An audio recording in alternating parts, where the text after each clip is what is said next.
500 টাকা ভাড়া। কি 500 টাকা ভাড়া? আরে ম্যাডাম, ও টোটো যাবেন না, ওকে আমি এক্ষুনি জিজ্ঞাসাও করেছিলাম, সামনের মোড়ে যাবো। ও আমাকে কত টাকা ভাড়া বলেছে জানেন? আমাকে 500 টাকা বলেছে। আর আপনি যখন জিজ্ঞাসা করছেন তখন আপনাকে হচ্ছে 10 টাকা বলে।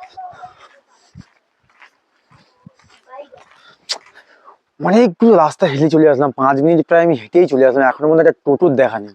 আর যখন টোটোর প্রয়োজন নেই তখন গাড়ি গাড়ি টোটো চোখের সামনে পড়ে থাকে। কি যে করি, ওই যে একটা টোটো দেখা যাচ্ছে মনে হচ্ছে। ওই টোটোওয়ালা, যাবে নাকি সামনে মোড়ে?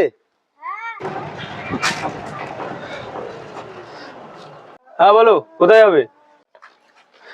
আরে ওই সামনে মোড়ে যাবো, যাবি? 500 টাকা ভাড়া লাগবে। কি 500 টাকা ভাড়া? এখান থেকে ভাড়া রয়েছে 10 টাকা ভাড়া।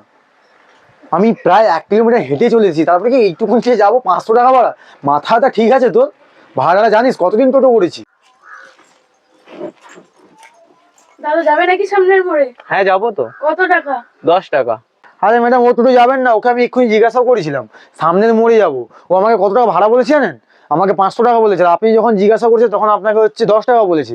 মেয়ে দেখে হচ্ছে টাকা কমালো কেন? ও মানে দেখেই মনে হচ্ছে ওর লক্ষণ তখন খুবই খারাপ। আমি মেয়ে দেখে ভাড়া কমাইনি দাদা, আমার বরাবরই ভাড়া 10 টাকা, কিন্তু আপনার জন্য 500 টাকা।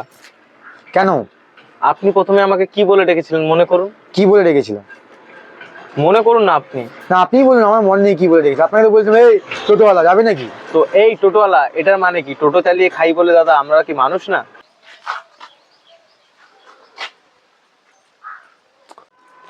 আপনি আমাকে যেমন সম্মান দেবেন আমিও আপনাকে ঠিক তেমনই সম্মান দেব। ম্যাডাম বসুন।